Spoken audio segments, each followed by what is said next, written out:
In the halls of power, a millionaire pharmaceutical CEO with every resource at his disposal faces the one thing money can't fix: his son, paralyzed in the accident that took his mother's life.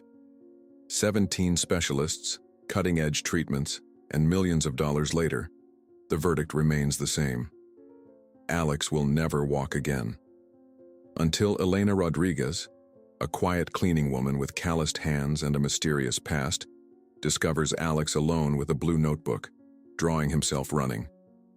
What begins as a forbidden connection between a desperate boy and a woman carrying her own tragic secrets will challenge everything modern medicine claims is impossible.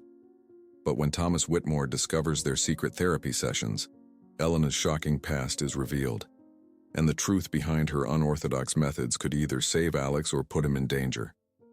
What is the extraordinary secret this ordinary cleaning woman carries? Why does she believe she can succeed where world-renowned doctors have failed? And what painful personal tragedy drives her to risk everything for a boy who isn't her son?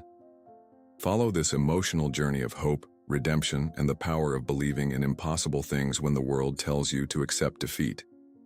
If this story touched your heart, please like, subscribe, and comment where you're watching from. Your support helps us bring more stories of hope and healing to those who need them most. The silence of the Whitmore mansion was broken only by the muffled sound of rain against the thick glass windows.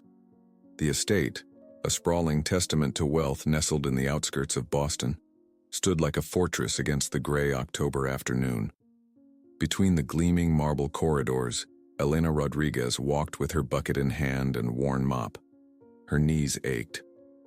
At 45, every step reminded her that cleaning 3 mansions a week was slowly breaking her body, one polished floor at a time. She had cleaned 3 bathrooms, 2 staircases, and still had the music room to go. Her calloused hands gripped the mop tighter as she passed the family portraits that lined the hallway.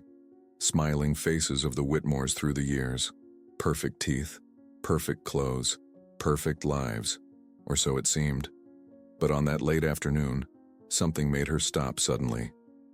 A partially open door caught her attention, the young master's bedroom. Mr. Whitmore had been explicit about the rules when he hired her 6 months ago. Alex's room is off limits unless specifically requested. The nurse handles that area. Elena had never questioned it. Jobs like this were hard to come by, especially for someone with her background. Yet a strange noise, like the sound of stifled crying, traveled through the corridor like a plea. Elena hesitated, her heart pounding against her ribs. This could cost her the job she desperately needed to pay for her tiny apartment in East Boston. But something in that sound reminded her of another child's tears from another lifetime ago.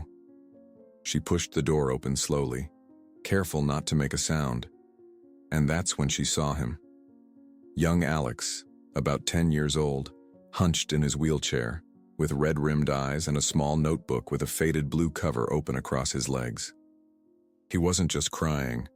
He was drawing himself. Running. Elena didn't say anything. She just observed the trembling line with which the boy sketched legs in motion. The very thing the doctors had said he would never do again after the accident that had claimed his mother's life 2 years earlier. The same accident that had left Thomas Whitmore a widowed millionaire pharmaceutical executive with a paralyzed son. When Alex noticed her presence, he closed the notebook with a start, wiping his tears hastily with the back of his hand. "It's just stupid stuff," he whispered, almost ashamed, his voice cracking with emotion.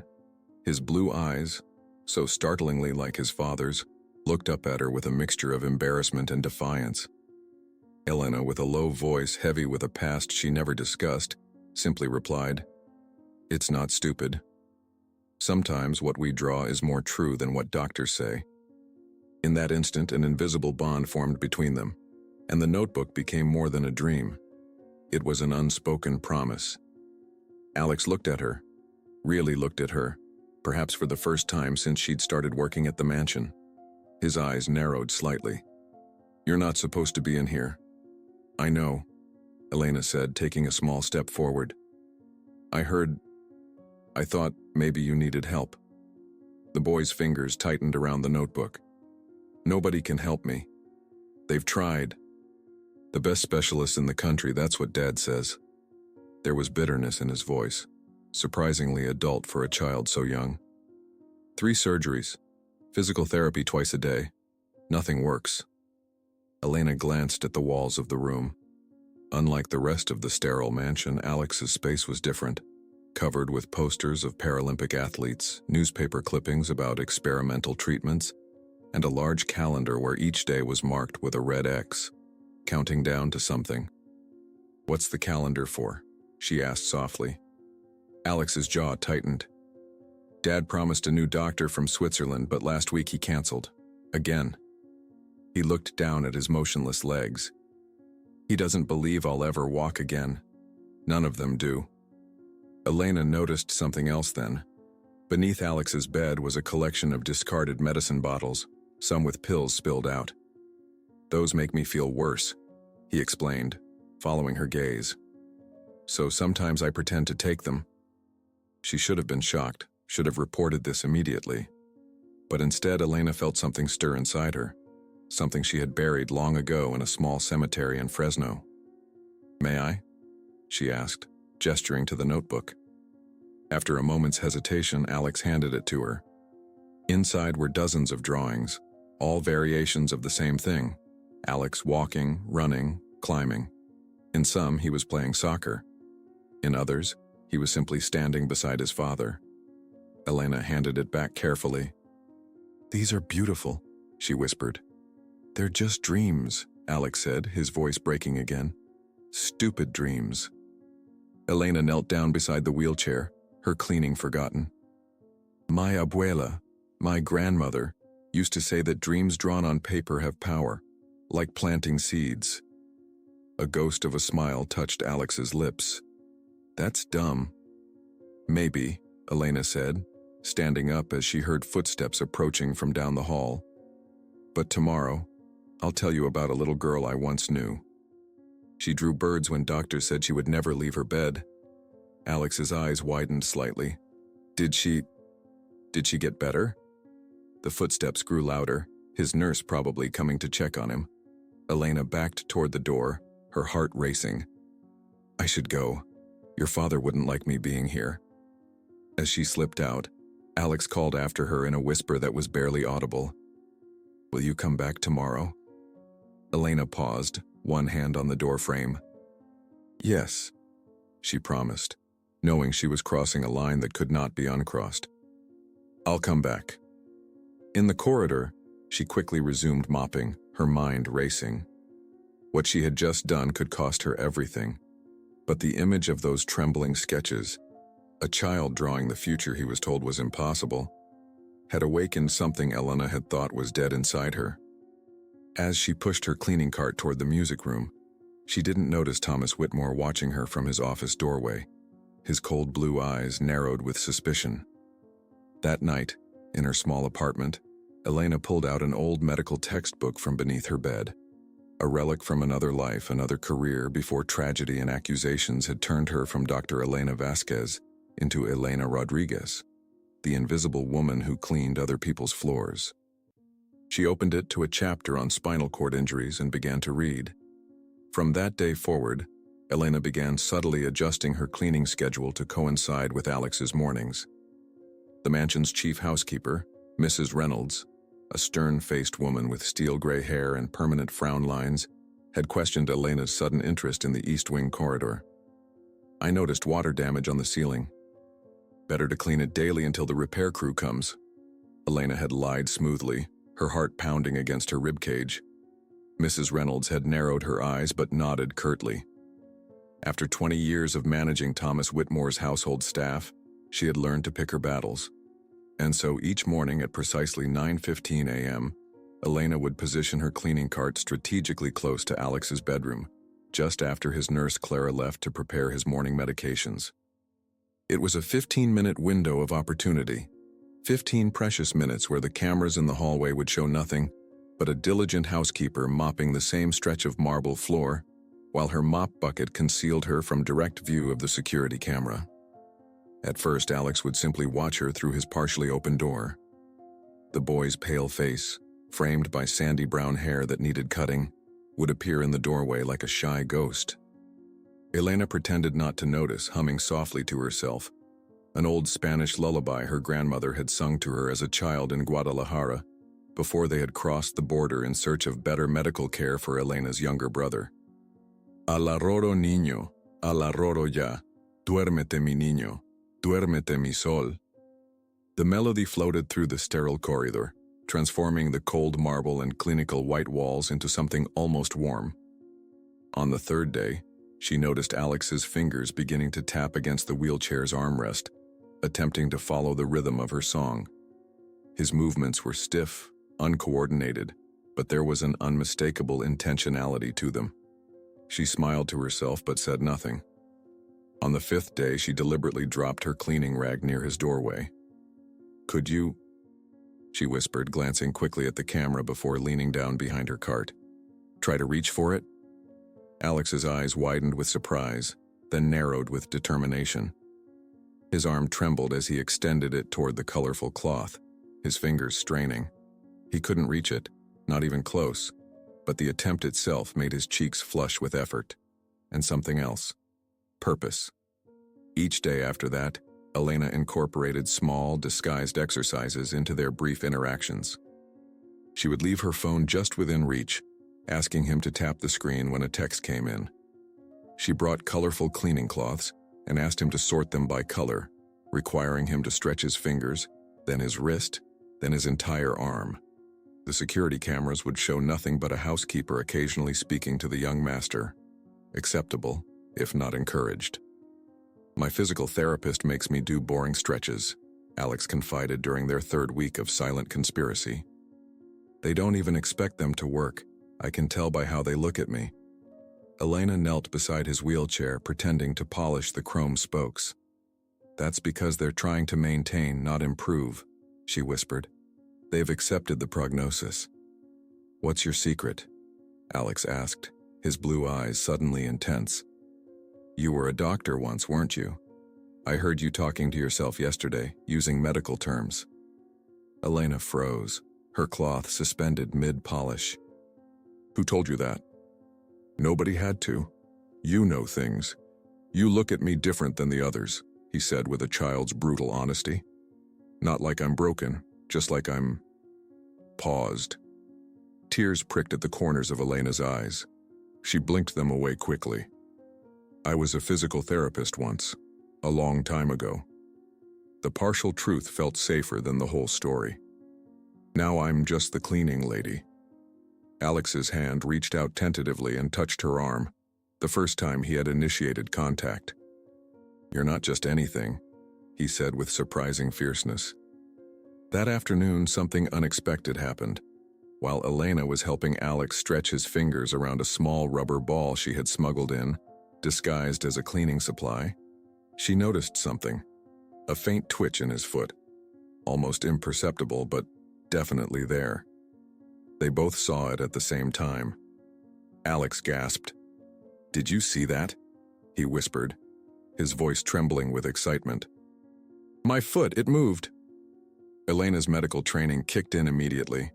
She glanced at the door to make sure they were still alone, then knelt to examine his foot. "Try again," she urged gently. "Think about pushing down with your big toe." Alex's face contorted with concentration, beads of sweat breaking out on his forehead. For a long moment, nothing happened. Then, there it was again. The smallest movement, but undeniable. That night, back in his room alone, Alex pulled out his blue notebook. With trembling hands, he drew a foot with motion lines around the toes.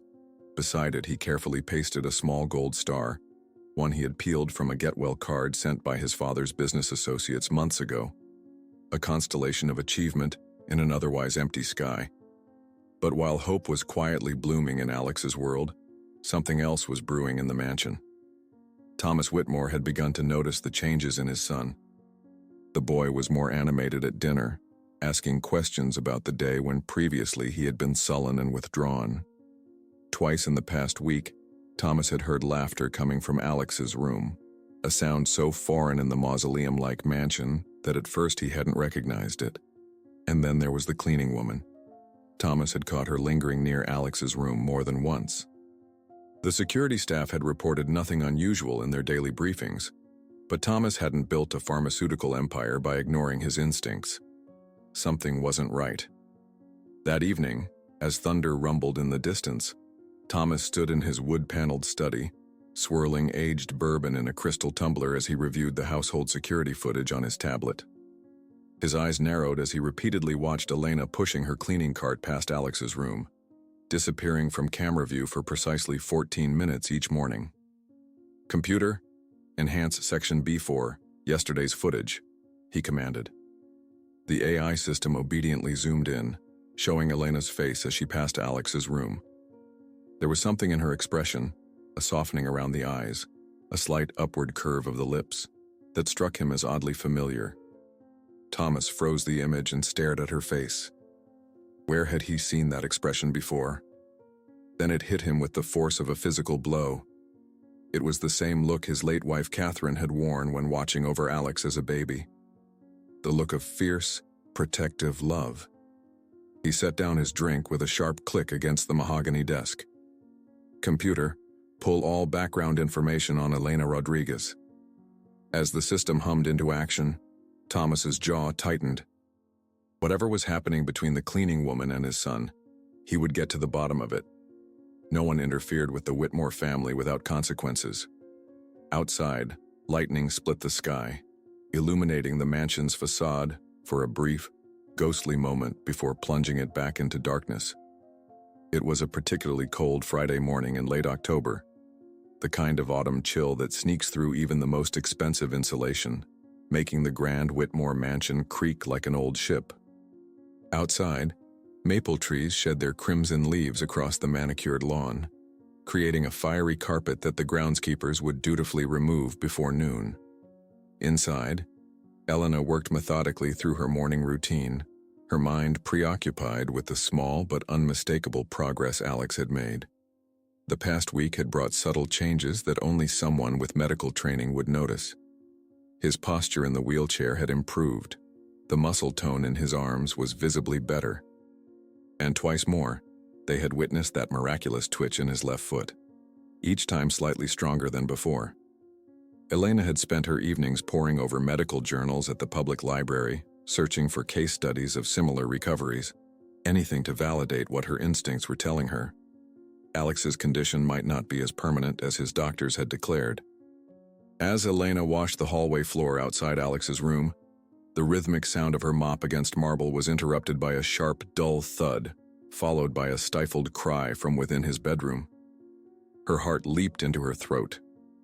Abandoning all caution, she dropped the mop and rushed inside, heedless of the security cameras that would surely capture her unauthorized entry. The sight that greeted her made her gasp. Alex lay sprawled on the floor beside his bed, his wheelchair toppled on its side a few feet away. His face was contorted with pain, tears streaming down his flushed cheeks as he tried unsuccessfully to pull himself up using the bed frame. "Alex!" Elena rushed to his side, her training automatically kicking in as she quickly assessed him for injuries. "What happened? Are you hurt?" The boy's breathing came in ragged gasps. I tried to get from the bed to the chair by myself," he admitted between sobs. "I thought maybe, if I could just..." Elena gently helped him into a sitting position, her practiced hands checking his limbs for any signs of injury. Finding none, she cradled him against her chest, feeling his small body tremble with emotion. In that moment, she wasn't Elena the housekeeper, but Dr. Vasquez again, comforting a patient through pain and disappointment. "I felt it, Elena," he whispered against her shoulder, his voice barely audible. "I swear I felt my toe move, not just twitching this time. I told it to move and it listened, just for a second." Elena held him at arm's length, searching his face. There was no mistaking the fierce conviction in his eyes. "You believe me, don't you?" he asked, his voice cracking. "Yes," she said without hesitation. "I believe you." With gentle efficiency, she lifted him, surprised at how light he was for a 10-year-old, and placed him back on the bed. As she righted the wheelchair and positioned it nearby, Her mind raced through possibilities and risks. What they were doing was unorthodox at best, dangerous at worst. If Thomas Whitmore discovered their secret therapy sessions, she would lose her job immediately. But if Alex was showing signs of neural recovery, "We need to be more systematic," she said finally, keeping her voice low. "More careful." The next morning, Elena slipped into Alex's room with a small paper bag hidden among her cleaning supplies. The mansion was unusually quiet. Thomas had left for a pharmaceutical conference in Chicago, and the weekend staff was skeleton crew at best. After checking that the hallway was clear, she carefully closed the door behind her. "What's that?"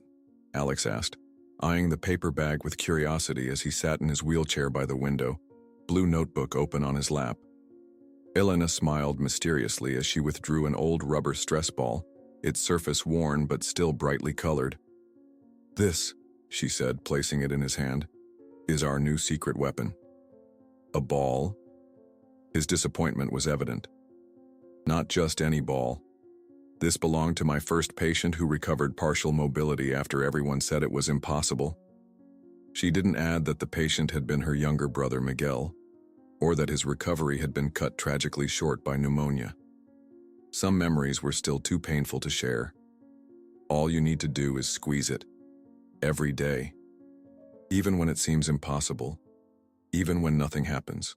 Squeeze until your fingers ache, then squeeze some more. Alex looked skeptical, but wrapped his fingers around the ball obediently. "That's it? Just squeeze?" "For now," Elena nodded. "The brain is like a sleeping giant. Sometimes you have to knock persistently before it wakes up and remembers how to send signals down forgotten pathways." Over the next several days, Alex worked with the ball whenever he was alone. During meals, beneath the table, during tutoring sessions hidden in his lap, even in bed before sleep claimed him. The simple, repetitive motion became a meditation of sorts, a physical prayer for the miracle he refused to stop believing in. 5 days later, as Elena mopped the hallway floor, the rubber ball suddenly rolled out from under Alex's partially open door, bouncing across the polished marble toward her feet. Her heart stuttered as she picked it up.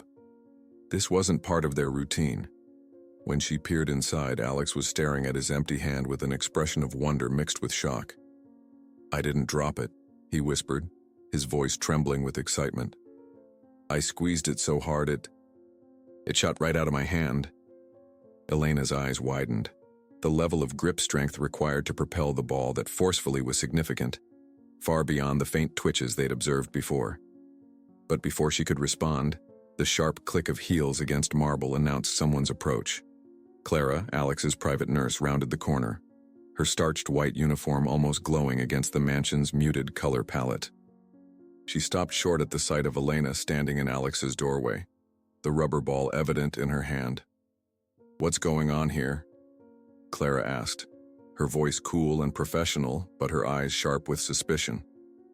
Elena's mind raced for an explanation, but Alex beat her to it. "I asked her to get my ball," he said smoothly. "I dropped it and couldn't reach it." Clara's perfectly penciled eyebrows rose slightly as she stepped closer, taking the ball from Elena's hand and examining it. "I don't recall this being part of your therapy equipment." "It's not," Alex admitted.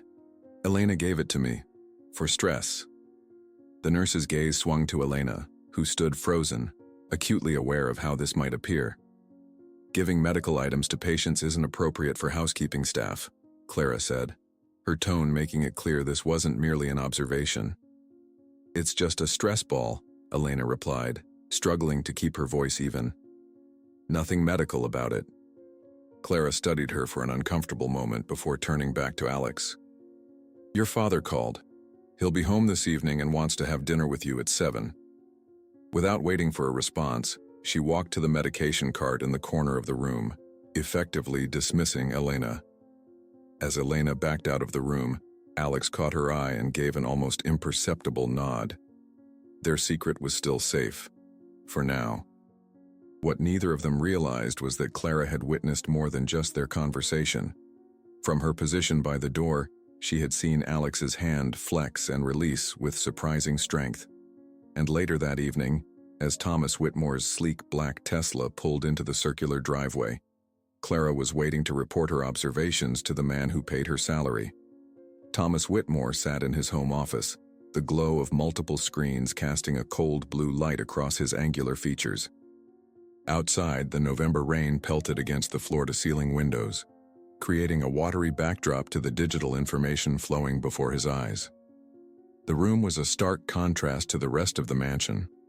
While the other spaces maintained a careful balance of luxury and taste, Thomas's office was purely functional, state-of-the-art technology, ergonomic furniture, and not a single personal photo or memento to suggest the man behind the empire. His fingers tapped methodically on the glass surface of his desk as he reviewed the dossier his security team had compiled.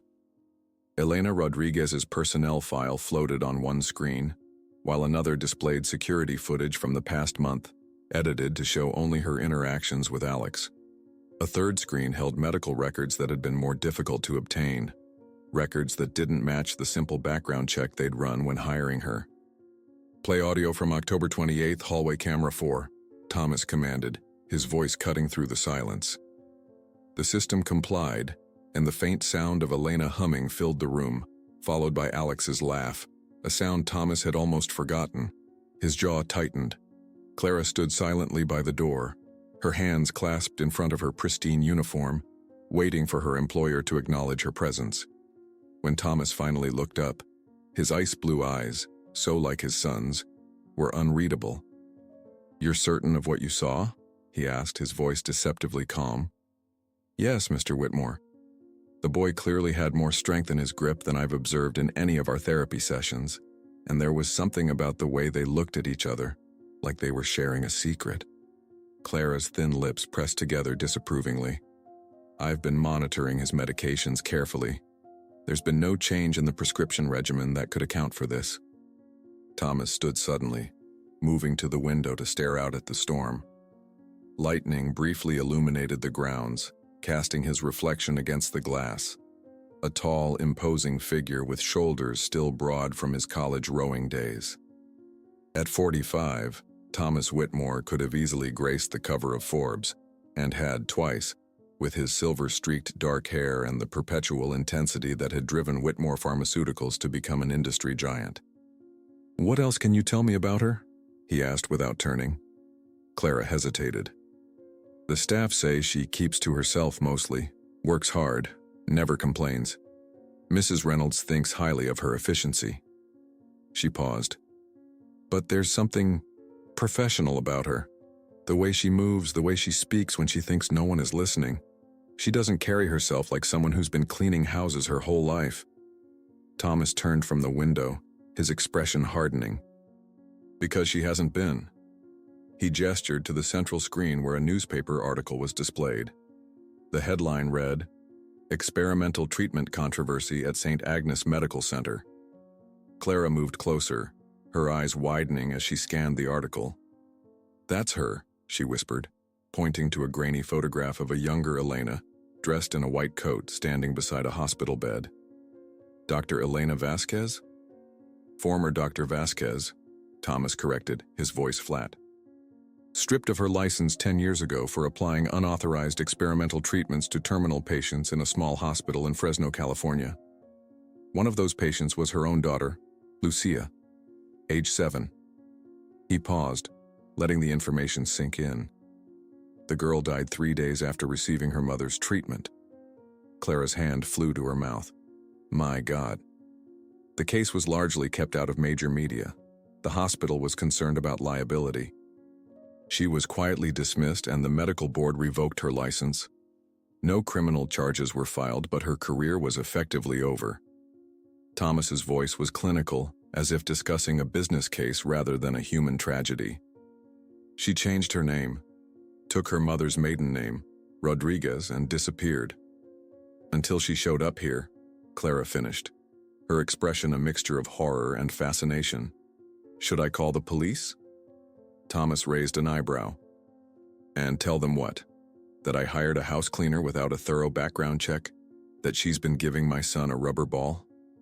He shook his head. No, I'll handle this myself. The next morning, Elena arrived at the mansion to find Thomas waiting for her in the grand foyer. Her heart sank as she noted his formal posture and the security guard standing discreetly near the entrance. She had known this confrontation was inevitable, had been preparing for it mentally since the moment she'd first entered Alex's room. Still, the reality of facing Thomas Whitmore, a man whose ruthlessness in business was legendary, made her palms sweat around the handles of her cleaning cart. "Mr. Whitmore," she acknowledged, keeping her voice steady. "I wasn't aware you'd be home today." "Clearly," he replied, his tone glacial.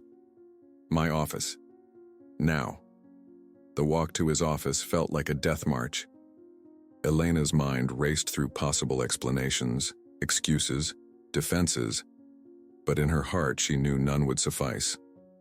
When they entered the sleek, technology-filled room, Thomas gestured for her to sit in a chair across from his desk. He remained standing. "Do you know what the most valuable commodity in the pharmaceutical industry is, Ms. Rodriguez?" he asked, emphasizing her false surname. "Or should I say Dr. Vasquez?" Elena's blood ran cold, so he knew. Of course he knew. "It's not patents," Thomas continued without waiting for her response. "It's not even breakthrough molecules, it's hope."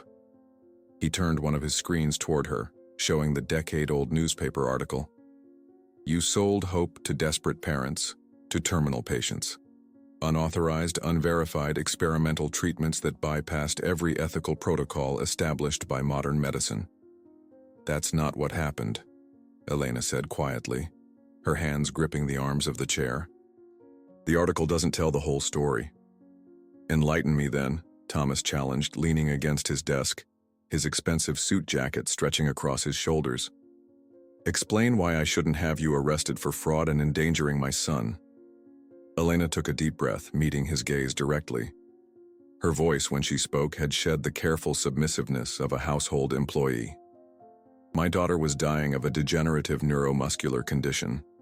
The hospital had given up. The specialists had given up. The established protocols you mentioned had nothing to offer her but pain management until the end."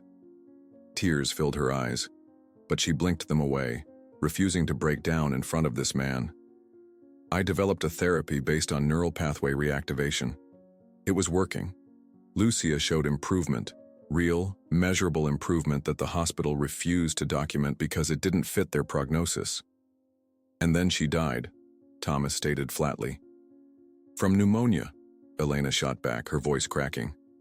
"A common secondary infection, not from my treatment, but they needed a scapegoat, and I was the perfect target, the desperate mother who couldn't accept reality." Her hands were trembling now, but she continued, the words she'd held inside for a decade finally finding release. "My daughter died in pain, and I swore that if I ever had the chance to help another child, even one who wasn't mine, I would, even if it cost me everything." Again. The office fell silent save for the rain still drumming against the windows. Thomas studied her face for what felt like an eternity, his expression unreadable. "You're fired," he said finally, his voice cold. "Clear out your things and be gone within the hour. If I ever see you near my son again, I'll make sure the medical board's decision is the least of your concerns." Elena stood, dignity straightening her spine despite the crushing weight of failure. "Your son is improving. Those movements aren't imaginary. There's neural activity where there supposedly shouldn't be any." "Get out," Thomas replied, turning his back to her. As she reached the door, Elena paused. "Alex believes he can get better. That belief is more powerful than any medication you're pumping into him."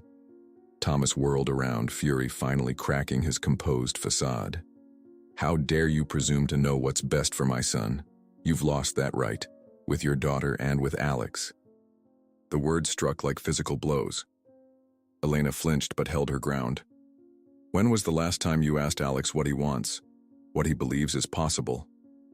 Without waiting for an answer, she walked out, her heart breaking, for the boy who would once again be left with nothing but empty medical promises and a father too afraid of hope to embrace it. The news of Elena's dismissal hit Alex like a physical blow.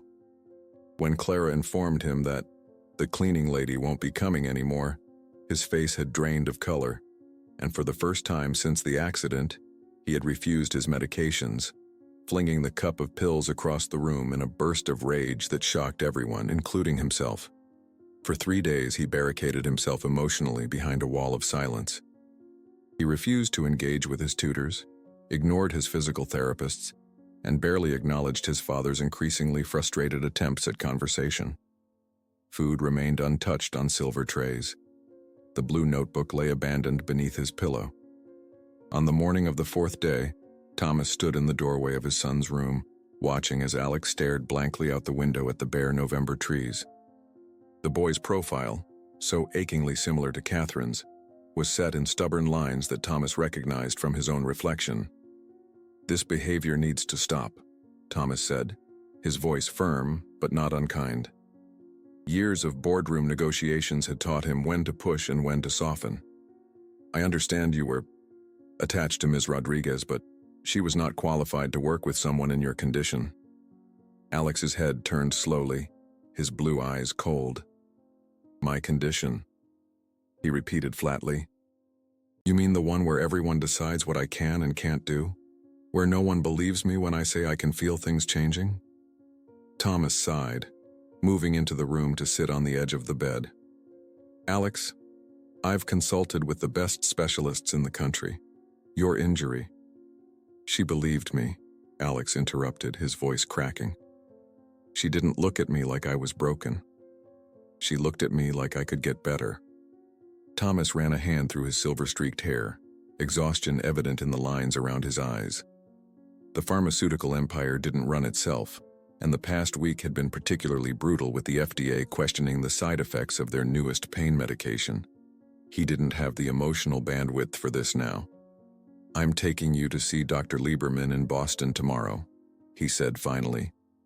"He's developed a new approach to spinal cord rehabilitation that's showing promise in early trials." Alex's laugh was brittle. "Another doctor? That'll be what, 17 now?" "This one's different," Thomas insisted, standing. "Just be ready at 9. After his father left, Alex wheeled himself to the desk where his medications sat in neatly arranged bottles. With a sweep of his arm, stronger now after weeks of Elena's secret exercises, he knocked them to the floor, a small act of rebellion that gave him brief satisfaction. As he turned his chair, something caught his eye. The wastepaper basket beside his desk had been emptied by the new housekeeper, but a familiar corner of blue peeked out from beneath it. His heart racing, Alex maneuvered to retrieve what he immediately recognized as his notebook. It must have fallen during his outburst, and the new housekeeper, not knowing its significance, had assumed it was trash. Alex clutched it to his chest, feeling as if he'd recovered a piece of Elena herself. As he flipped through the pages of drawings, his private record of impossible dreams, a folded sheet fell out.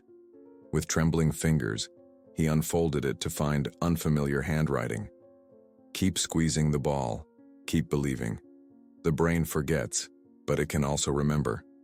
I'll be watching for you on the other side of impossible. E." Alex pressed the note to his lips, tears streaming down his face. In that moment, he made a decision. He would not give up, no matter what his father or the doctors said. The next morning, dressed in the pressed khakis and button-down shirt Clara had laid out, Alex sat silently as Thomas drove them to Boston. The sleek Tesla navigated through the Friday morning traffic, its quiet hum a stark contrast to the tension between father and son. Massachusetts General Hospital loomed ahead, its modern glass facade reflecting the gray November sky. Thomas had arranged for them to enter through a private entrance, avoiding the main lobby where they might be recognized. As one of the hospital's major donors, Thomas Whitmore was afforded every courtesy, including discretion.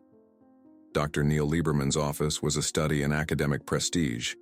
Diplomas and awards covered one wall, while bookshelves filled with medical texts lined another. The man himself was surprisingly young, mid-40s perhaps, with kind eyes behind fashionable glasses and a manner that was both professional and warm. "Alex," he greeted, wheeling himself around his desk in a sleek, custom wheelchair. "I've been looking forward to meeting you." Alex's eyes widened in surprise. None of the previous specialists had been in wheelchairs themselves, Already, this appointment was different. Dr. Lieberman sustained a T4 spinal cord injury in a climbing accident 12 years ago, Thomas explained quietly. He's since become one of the leading researchers in neural regeneration therapy. For the next hour, Dr. Lieberman conducted the most thorough examination Alex had ever experienced. Unlike previous doctors who had treated him with clinical detachment or, worse, thinly veiled pity, Lieberman spoke to him directly, asking detailed questions about his sensations, his daily routine, and the exercises he had been doing. "You mentioned some voluntary movement in your toes," Lieberman said, studying Alex's bare foot with professional interest. "When did this start?" Alex glanced at his father, who was watching intently from a chair in the corner. "A few weeks ago," he admitted. "No one believed me." Lieberman's eyes narrowed thoughtfully. "Let's try something." He pulled a reflex hammer from his coat pocket. "I'm going to tap various points, and I want you to tell me if you feel anything, not just if you see movement, but if you feel sensation." To Alex's astonishment, when the hammer tapped against certain points on his foot, he felt a distant, muffled pressure, like a voice calling from very far away. When Lieberman pressed firmly against the ball of his foot, Alex's toes curled slightly, a small movement but unmistakably voluntary. "Remarkable," Lieberman murmured, making notes on his tablet. "There's definitely neural activity here. The pathway isn't completely severed as previously diagnosed."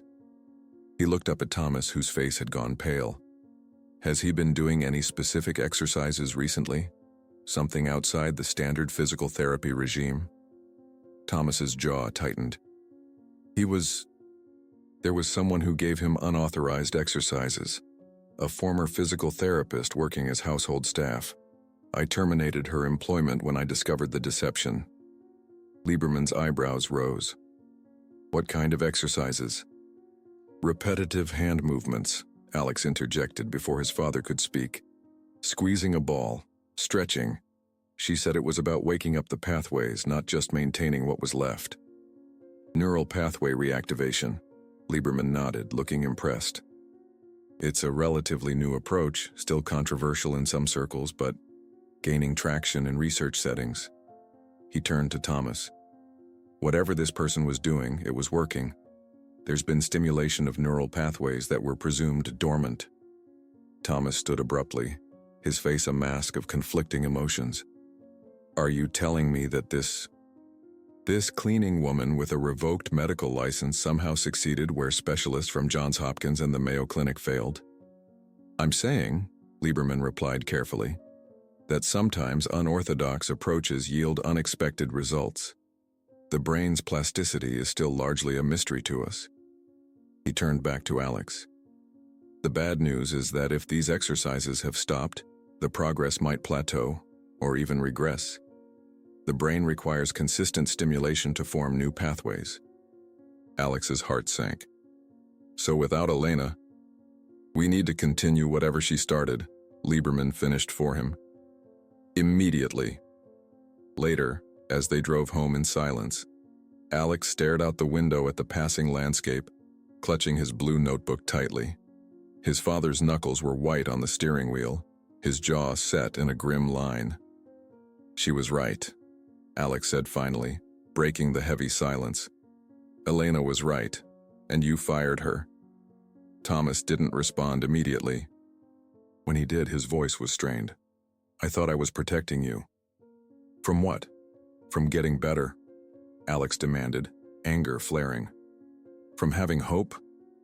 "From being hurt again," Thomas snapped, his composed facade cracking. "Do you have any idea what it's like to watch your child suffer and be completely powerless to stop it? To have doctors tell you there's nothing more to be done?" His voice broke. "I couldn't bear to see you disappointed again."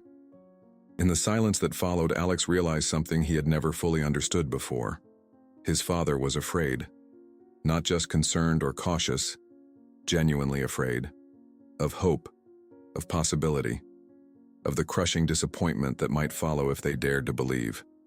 As the Tesla turned onto the long driveway leading to their mansion, Alex spoke softly. "We need to find her, Dad."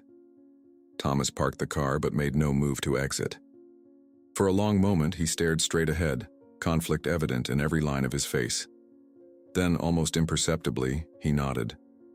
Thomas Whitmore was not a man accustomed to admitting mistakes. In the cutthroat world of pharmaceutical development, hesitation was weakness and regret was an indulgence he couldn't afford. Yet here he was, driving through East Boston's narrow streets on a Sunday morning, a folded piece of paper with Elena's address clutched in his hand like a confession. The November sky hung low and gray, threatening snow as Thomas navigated his Tesla, absurdly out of place in this working-class neighborhood, past weathered triple-deckers and small bodegas with signs in Spanish and Portuguese. Children playing street hockey scattered as he approached, their curious eyes following the luxury vehicle as it crawled down their block. According to HR records, Elena lived in apartment 3B of a faded yellow building wedged between a laundromat and a Dominican bakery. Thomas parked, the car's sleek black exterior already collecting curious onlookers. As he stepped out, the cold air bit through his cashmere coat, a stark reminder that he was far from the climate-controlled comfort of his world.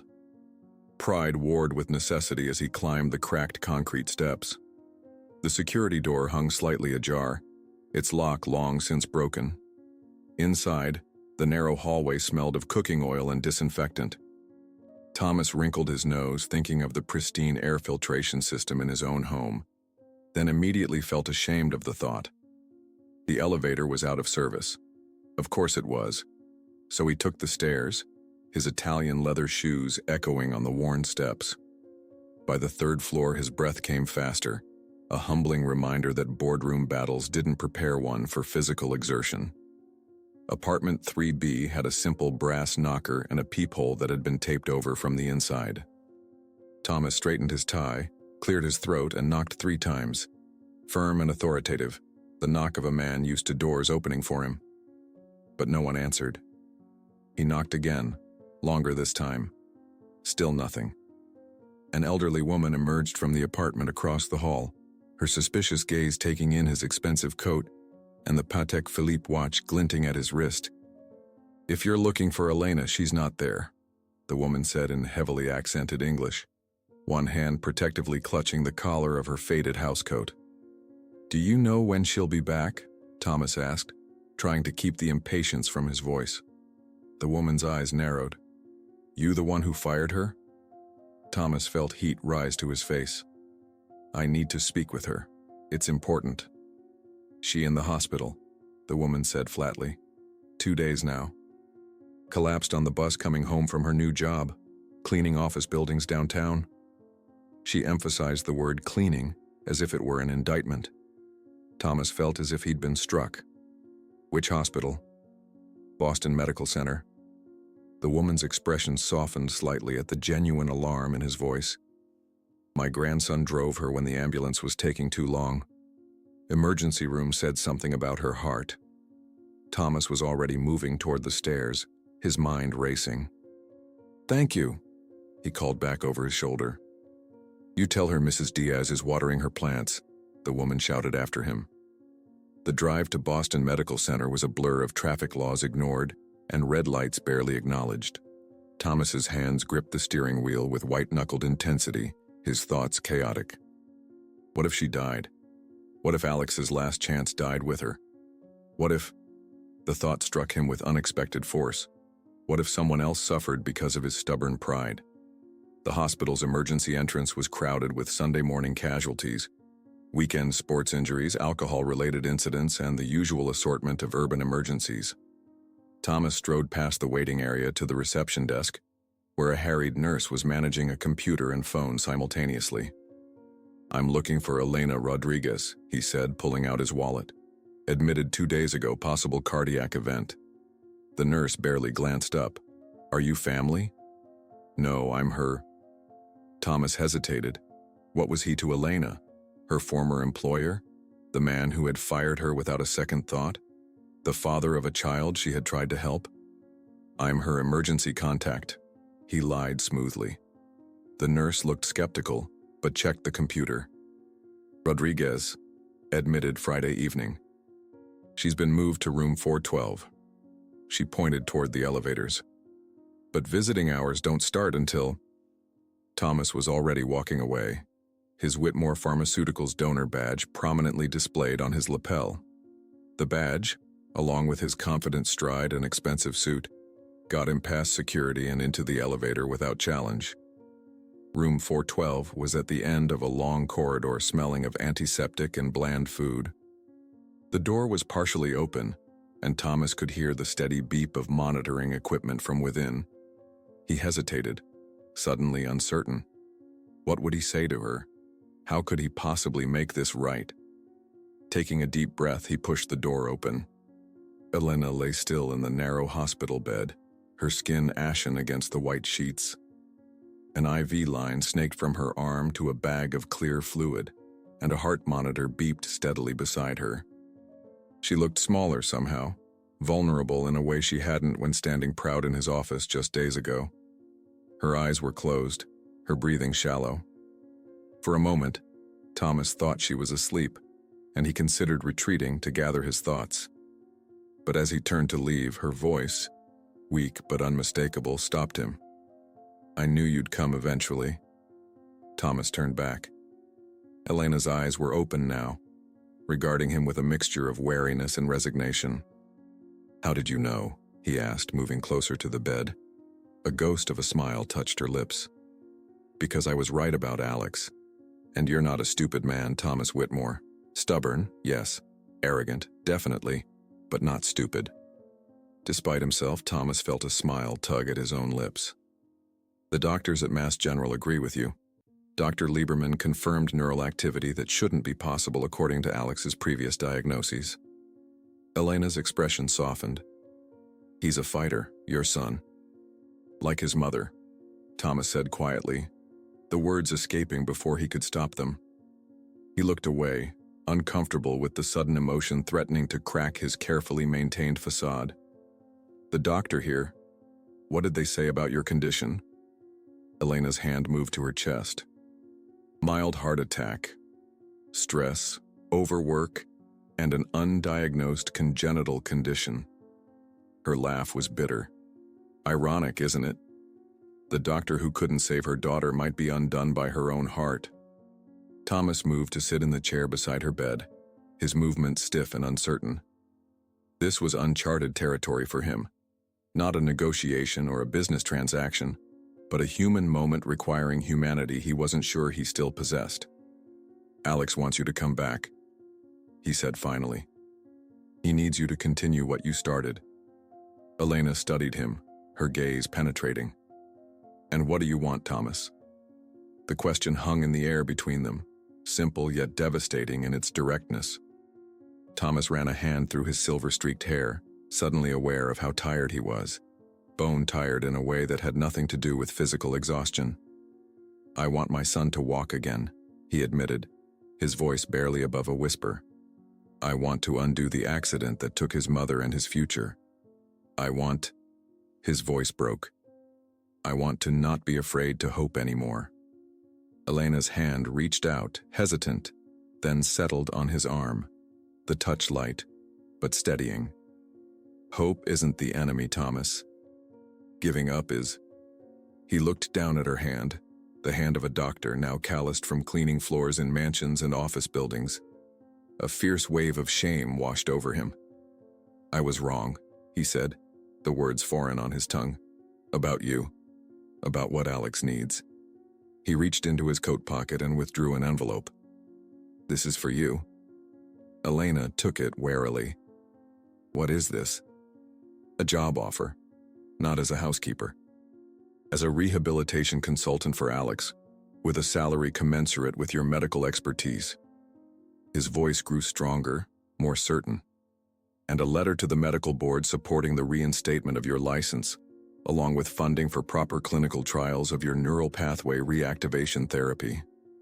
Elena's eyes widened, her hand trembling as she held the envelope. "Why would you do this?" Thomas stood, moving to the window to look out at the Boston skyline, the city where he had built his empire, where Catherine had died, where Alex's life had changed forever. When he turned back, his face was set with the same determination that had made him a pharmaceutical titan. "Because you did what 17 specialists couldn't do. You gave my son back his hope." He paused, choosing his words carefully. "And maybe you can do the same for me." In the silence that followed, the steady beep of the heart monitor seemed to grow louder, marking the moments of a decision that would change all their lives. "You're not just offering me a job," Elena said finally. "You're offering me redemption." Thomas nodded, understanding perfectly what she meant. "Perhaps we both need it." As a nurse entered to check Elena's vitals, Thomas moved toward the door. "Rest. Get better. Alex is waiting." He hesitated, then added softly, "We both are." 2 weeks later, the Whitmore mansion hummed with an energy it hadn't known since before the accident. The East Wing, once a shrine to medical equipment and silent suffering, had been transformed into a state-of-the-art rehabilitation center. The cold, clinical atmosphere had been replaced with warm lighting, colorful exercise equipment, and large windows that flooded the space with winter sunlight. At the center of this transformation stood Elena, no longer in her gray housekeeping uniform but dressed in professional attire. Simple black pants and a blue blouse that matched the color of the notebook she still carried everywhere. On the lapel of her cardigan gleamed a small silver pin. "Rehabilitation Consultant, Whitmore Foundation."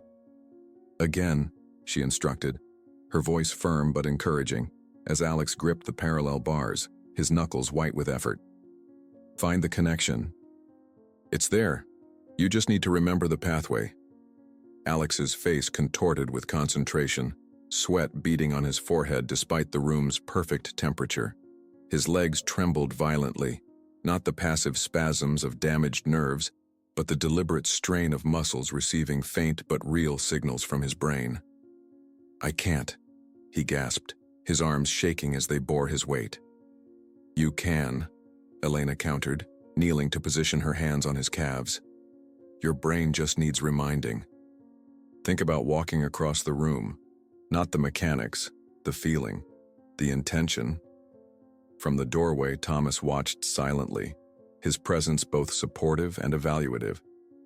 In the 2 weeks since Elena's return, he had become a fixture at these sessions, rescheduling board meetings and delegating responsibilities to make time for his son's therapy. The corporate titan now arrived at work late and left early, causing whispers among his executive team. Behind Thomas stood Dr. Neil Lieberman, invited to observe and consult on Alex's progress. The wheelchair-bound neurologist took notes on a tablet, his eyes missing nothing as Elena guided Alex through exercises that combined conventional physical therapy with her controversial neural pathway stimulation techniques. "The plantar flexion is notably improved since last week," Lieberman murmured to Thomas. "And did you see that? Voluntary toe curl, when she applied pressure to the specific lumbar point." Thomas nodded, his expression a complex mixture of hope and anxiety. "But he still can't stand independently." 2 months ago, the medical consensus was that he would never have any voluntary movement below the injury site, Lieberman reminded him. "What Elena has achieved here is already remarkable." Inside the room, Alex had progressed to seated exercises, his face flushed with exertion and frustration. "It's not enough," he said, voice cracking. "I thought I'd be walking by now." Elena sat across from him, taking his hands in hers. "The brain doesn't heal like a cut or a broken bone, Alex. It remaps. It finds new ways. But it needs time and consistent signals." She squeezed his hands. "Remember what I told you about Lucia?" Alex nodded, the mention of Elena's daughter immediately softening his frustration. She couldn't move her right arm at all, but after 3 months of trying, she could hold a crayon. "And what did she draw first?" A smile tugged at Alex's lips. "A butterfly, because butterflies transform." "Exactly," Elena said, her voice warm with memory. "Transformation isn't instant. It's a process of becoming." She stood, moving to a cabinet where various therapy tools were neatly arranged. "I think we're ready to try something new today." From the cabinet, she withdrew what looked like a simple laptop and a set of electrodes. Dr. Lieberman wheeled himself into the room, immediately interested. "Biofeedback?" he asked, examining the equipment. Elena nodded. combined with visualization techniques. She turned to Alex. This will show you exactly what's happening in your muscles when you try to move. Even the smallest signal will register on the screen.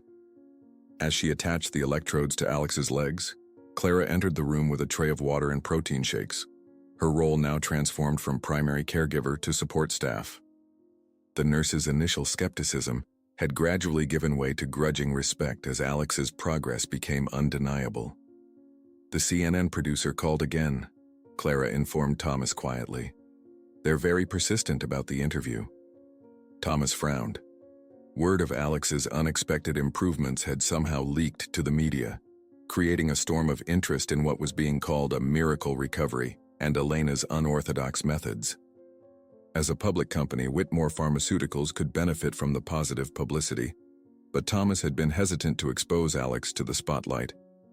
Tell them we'll consider it after we have more consistent results, he replied, his attention returning to his son as Elena activated the biofeedback system. On the screen, jagged lines represented the electrical activity in Alex's muscles. When he attempted to flex his foot, a small spike appeared, evidence of a signal getting through the damaged neural pathways. There, Elena exclaimed, pointing to the screen. You see that? That's you. That's your brain talking to your muscles. Alex stared at the screen, transfixed by the visual representation of his effort. It's so small. But it's there, Elena emphasized. And each time you try, the pathway gets stronger. The brain is like a muscle. It responds to consistent training. For the next hour, Alex worked with the biofeedback system, his determination growing as he learned to produce slightly larger spikes on the monitor. By the end of the session, he was exhausted, but exhilarated. Same time tomorrow? He asked Elena, as Clara helped him back into his wheelchair. Actually, Thomas interjected, stepping fully into the room, I thought we might try something different tomorrow, if Dr. Vasquez agrees. Elena looked up, surprised at Thomas's use of her professional title, a small but significant acknowledgement. The weather forecast is good, Thomas continued. I thought perhaps we could hold the therapy session in the garden. Fresh air, change of environment. That's an excellent idea, Lieberman endorsed immediately. Environmental variation can stimulate new neural connections. The sensory input of being outdoors, different sounds, smells, textures, all of it engages different parts of the brain. Elena nodded slowly. We could try some of the standing exercises with natural support, tree trunks, garden walls. Alex's face lit up. Can we go to Mom's garden? The one with the fountain? A shadow passed over Thomas's face at the mention of Catherine's rose garden, a space he had meticulously maintained but rarely visited since her death. If you'd like, he said quietly. Later that evening, after Alex had been settled for the night and the medical team had departed, Thomas found Elena in the newly converted study, reviewing Alex's progress charts. She looked up as he entered, setting aside her tablet. He's doing remarkably well, she said, anticipating his question. The voluntary movement is increasing daily. The pathways are definitely strengthening. Thomas nodded, moving to the window that overlooked the darkened garden where tomorrow's session would take place. When Catherine designed that garden, she insisted on including paths wide enough for a stroller. His voice was distant, lost in memory. She said she wanted to watch our children grow up there. Elena remained silent, understanding that this rare moment of vulnerability wasn't something Thomas Whitmore showed to many people. After the accident, he continued, I couldn't bear to change anything she had created, but I couldn't visit it either. Too many ghosts. He turned from the window. Tomorrow will be the first time I've set foot there in nearly 2 years. We can choose another location, Elena offered gently. Thomas shook his head. No. It's time. He straightened, his momentary vulnerability receding behind his usual composed facade. There's something else. Doctor. Lieberman believes we should document Alex's progress more formally. Clinical documentation, video evidence, neural mapping. Elena tensed. For what purpose? Initially, for your case with the medical board. Eventually. He hesitated. Publication. Lieberman thinks your methods could help others with similar injuries. You want to make this public, Elena said, understanding dawning. The Whitmore Foundation presenting a breakthrough in spinal cord rehabilitation. Thomas had the grace to look slightly embarrassed. It would benefit many people, and yes, it would be good for the company's image. Elena studied him, seeing both the businessman calculating advantages and the father desperate for his son's recovery. Let's focus on Alex first, she said diplomatically. One miracle at a time. Thomas nodded, accepting her terms. As he turned to leave, he paused at the door. Elena, thank you. Not just for what you're doing for Alex, but for... He struggled to find the words. For bringing hope back to this house? She suggested softly. He met her eyes, his usual shield of corporate detachment momentarily lowered. Yes, exactly that. As the door closed behind him, Elena returned to her notes, adding a new observation. Patient's father showing signs of emotional recovery. Prognosis, cautiously optimistic. 6 months had transformed both the Whitmore mansion and its inhabitants. Spring had given way to summer, painting Catherine's garden in vibrant hues of pink, purple, and deep red as her beloved roses bloomed in profusion. The paths that she had insisted be wide enough for a stroller now accommodated something else entirely. Alex's specialized walker, its sleek carbon fiber frame catching the late afternoon sunlight as he made his way slowly along the smooth stone pathways. That's 5 more steps than yesterday, Elena noted, walking slightly behind him, close enough to catch him if necessary, but far enough to allow him the dignity of independent movement. Her tablet recorded his progress, the screen displaying metrics that would have seemed miraculous 6 months ago. Muscle engagement percentages, weight distribution, gait analysis. Alex's face shone with perspiration, his features set in fierce concentration as he commanded his legs to move.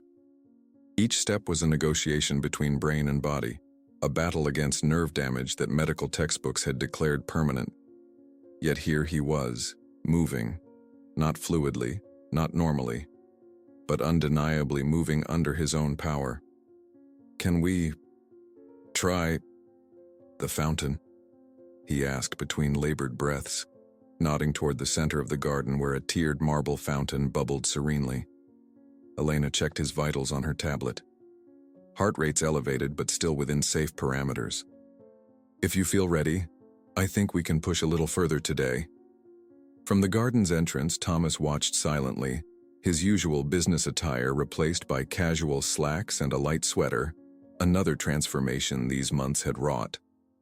The corporate titan now regularly blocked off his afternoons for what his executive assistant diplomatically called family commitments, a phrase that would have been unthinkable in the pre-accident Thomas Whitmore's vocabulary.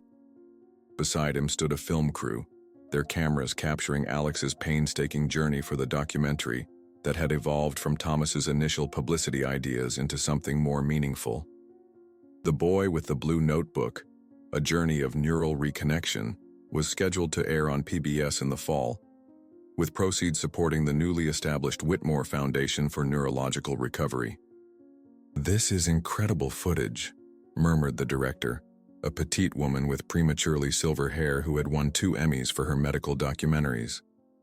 The contrast between the clinical setting and this garden, it's visually stunning and emotionally resonant. Thomas nodded absently, his attention fixed on his son's progress toward the fountain. These were the moments that still caught in his throat, watching Alex move with the same determination Catherine had shown in everything she did. Sometimes when the light hit just right, Thomas could almost see her in the garden beside their son, her hand hovering protectively as it had when Alex had taken his first steps as a toddler. At the fountain, Alex reached the stone bench that circled the lowest tier. With careful movements that he and Elena had practiced countless times, he pivoted and lowered himself to sit, his walker positioned within easy reach. His face broke into a wide grin of triumph as Elena gave him a thumbs up. "Perfect execution," she praised, taking a seat beside him. "Your balance control is improving daily." The cameras kept rolling as Alex dipped his fingers into the cool water, watching the ripples spread across the surface. "Mom used to let me throw pennies in," he recalled, his voice stronger now that he wasn't exerting himself.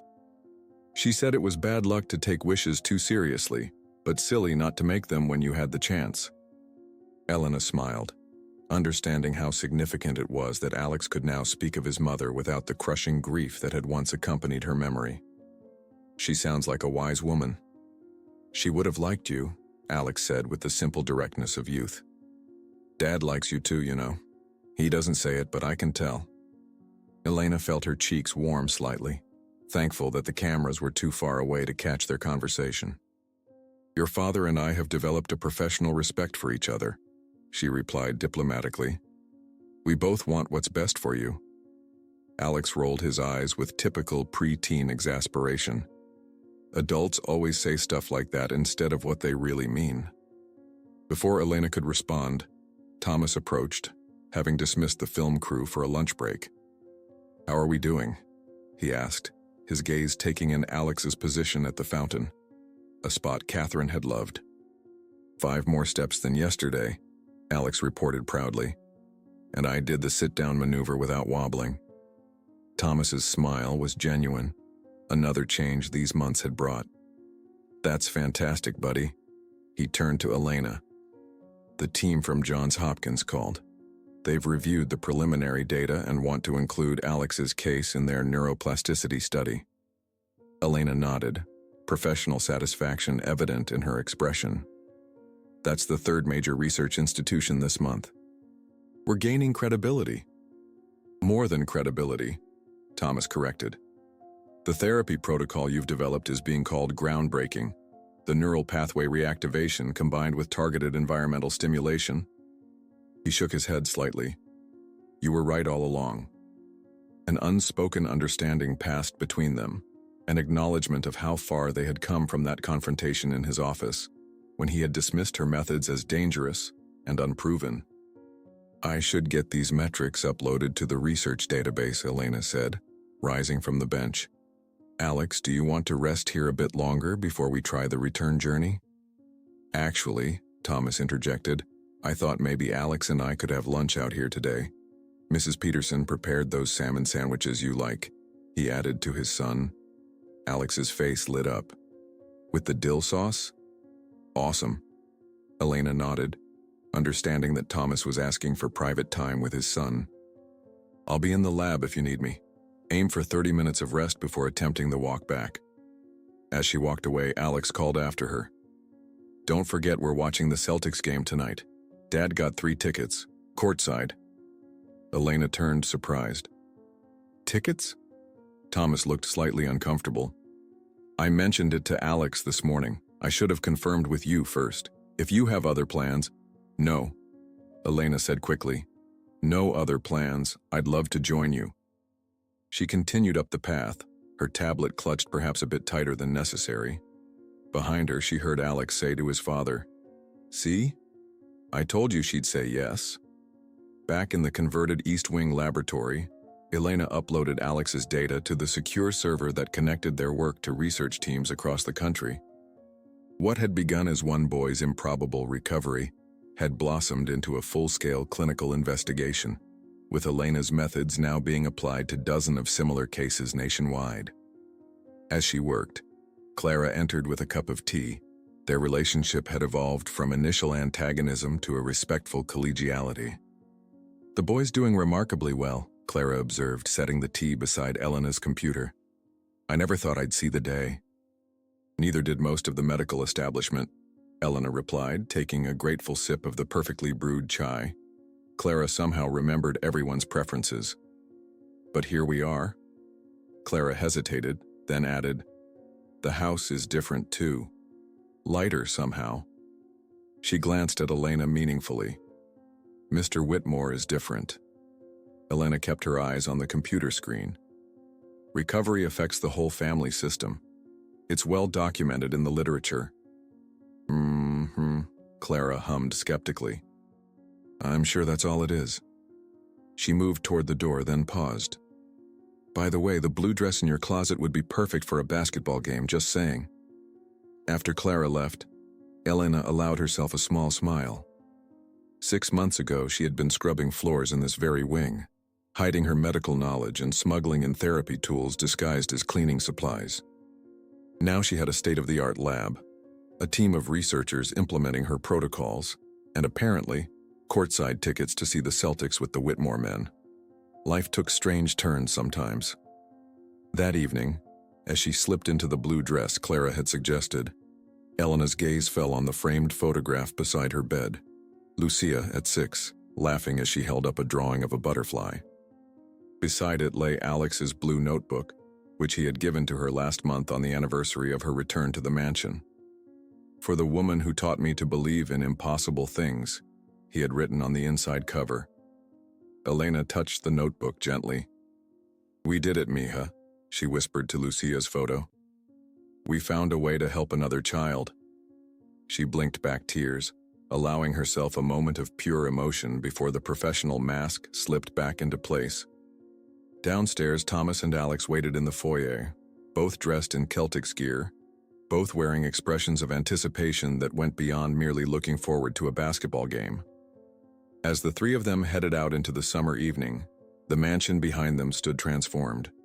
No longer a mausoleum of grief, but a place where hope had taken root and flourished, nurtured by an unlikely gardener with calloused hands and a heart that refused to accept impossibility. Sometimes the most extraordinary healers come from the most unexpected places. Elena's journey reminds us that true expertise isn't always found in prestigious titles or expensive degrees, but in the unwavering belief that boundaries can be pushed, that impossible is merely a word, not a sentence, not a... What would you do if every expert told you to accept defeat, but your heart whispered there might be another way? Would you have the courage to believe when everyone else had given up? In our darkest moments, it's often not the grandest gestures that save us, but the simple acts of someone who refuses to see us as broken. Thomas Whitmore had all the money and power in the world, but couldn't buy his son's recovery. It took someone who cleaned floors for a living to show them both that sometimes healing begins with a small rubber ball, a faded blue notebook, and the revolutionary act of believing in possibilities instead of limitations. The greatest miracles often happen when we dare to challenge what everyone else accepts as truth. If this story touched your heart, please take a moment to like, subscribe, and share it with someone who might need a reminder that hope can flourish in the most unlikely places. Your support allows us to continue bringing these powerful stories to light. Remember, in your own life, there may be blue notebooks waiting to be filled with impossible dreams that, with persistence and belief, might just become reality.